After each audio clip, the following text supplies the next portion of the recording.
demonstration will now take place. So if you have an Apple Watch, you would have had to take it off at some point, not because you wanted to, it's more likely because you ran out of juice. And without power, we are truly powerless when it comes to digitally tracking our well-being. So I've searched the internet high and low, I've rummaged through bins looking for the very best battery saving tips on the internet for the Apple Watch. And by applying the tips I'm about to show you, you will be able to help your battery life live longer. And this might inadvertently help you live longer too. But disclaimer first, most of the power saving measures that I'm about to show you come at a price, and usually the extended battery life is in exchange for convenience. So it's going to be up to you to weigh the pros and cons for each one of these options. So your phone is connected to your watch via Bluetooth, but the watch also has Wi-Fi. But unless you're downloading music or large updates or transferring stuff to the watch, you really don't need the Wi-Fi to be on all the time. And what I recommend you do first is swipe up on the watch and turn off your Wi-Fi if it's on.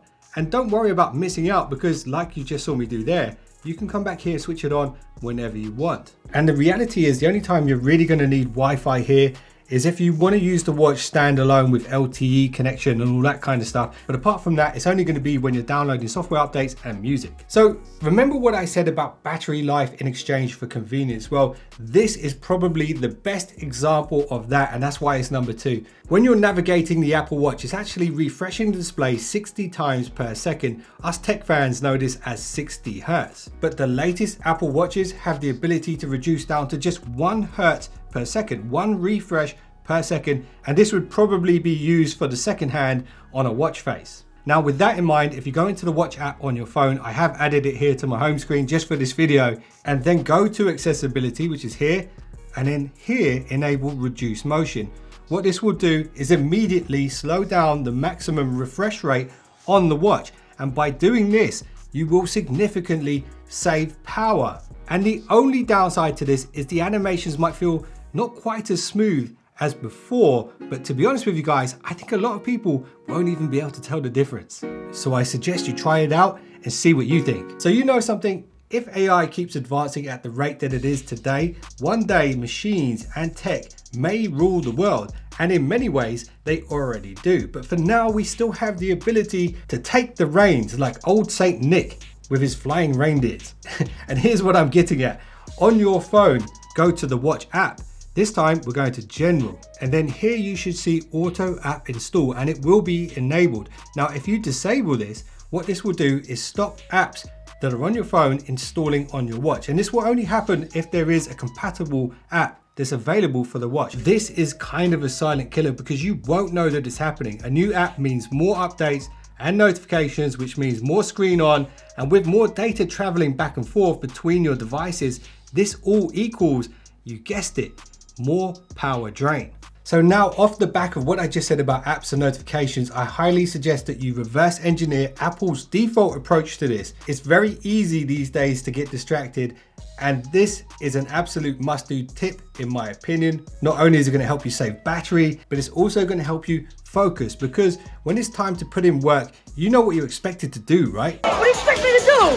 Focus. So go to your watch app on your phone, go to the notifications settings here, scroll down, and you will see all of the apps that are sending you notifications. Now you might be wondering, which ones should you switch off? And the answer to that is everyone. What do you mean everyone?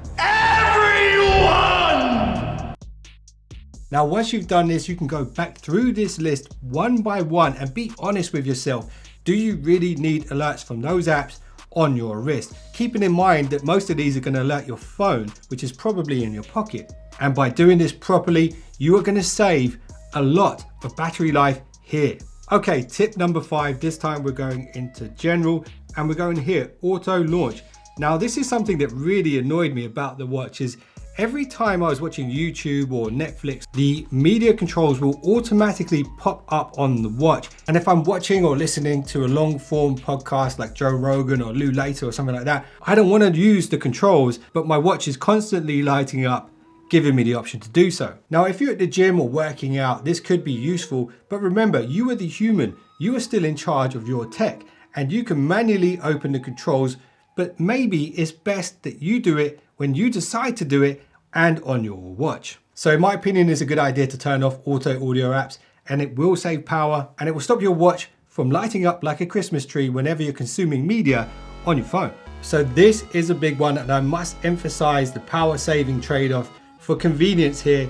So if you go back into the watch app, go back to general, and then here go to background app refresh. In the similar reverse engineering fashion that I showed you guys with the notifications, we can go through this and switch them all off, or we can hit the switch at the top, which switches them all off altogether. Now you could leave them all off.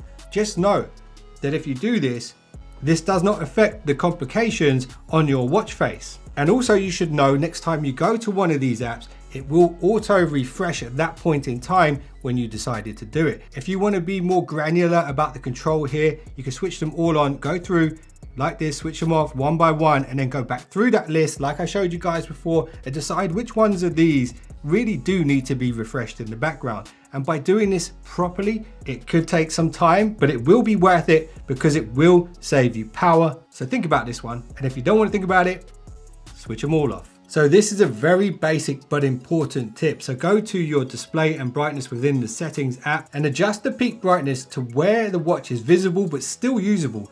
And you might find that if you live in a bright sunny part of the world, you have to keep the screen quite bright. So take that into consideration. And the idea here is if you're okay with reducing the brightness of the display, you can save power. And it might be a bit of a feeling out process, so test it out and decide how bright the screen really needs to be. Number 8. So listen here, if you didn't want to do that last tip, I totally understand. You might feel that it'd be a nuisance, and maybe you're strained to see the lower lit screen, in which case leave the brightness where you had it in the first place. And if that's you, then this is a good option for you that will allow you to have the screen as bright as you want it to be, but also help you save power at the same time. And this is how you do it. Go to display and brightness and switch off this setting here, which is wake on wrist raise. So if this is left on every time you're having your morning coffee or evening beer or eating food, if you raise your wrist in a certain way that the watch thinks you're trying to read the time, it will light up. Now think about how many times this could happen per day or on a pub crawl. And once again, it's man versus machine. By switching off the raise to wake autopilot control that's built into the Apple Watch, you can actually claw back some battery power by manually touching the screen to wake it. And on top of that, if you do decide to switch this off, John Connor will be proud. Now this one is one of my favorites, not just because it saves battery power, but also because it's an awesome hidden feature that is not on by default in the display settings here. If you go to always on display and switch this off, so on some Android watches, doing this extends the battery life up to 50%. So doing this here on the Apple Watch is an instant win. I can't tell you the exact percentage, but at the same time, when you do this, you unlock an awesome new effect. Well, now when you turn the dial, you can slowly brighten the screen ever so slightly if you want to, and then turn it back down. Number 10. So listen here.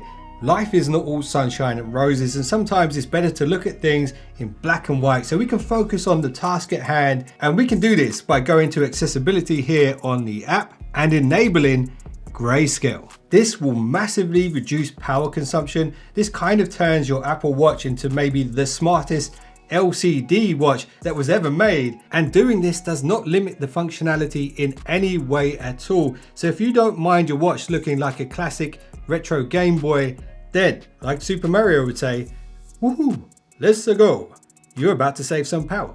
So you made it all the way to tip number 10. First of all, let me say thank you for making it this far. You are a legendary person with the patience of a saint, and that should not go unrewarded. So of course, I have some battery life-saving bonus tips for you guys, and these ones are for your eyes only. So you've already learned how to limit the power used by the display on the watch, but we haven't factored in its PIC, its partner in crime, and that is the built-in speakers. The great thing about having a watch on your wrist is that you can feel it. So the question to you is, do you really need to hear it? So try this out and see how it feels for you. So if you go to sound and haptics, and at the top, turn the alert volume all the way down. Now you can sense when there's a disturbance in the force without alerting everybody around you. And at the same time, you will be saving power.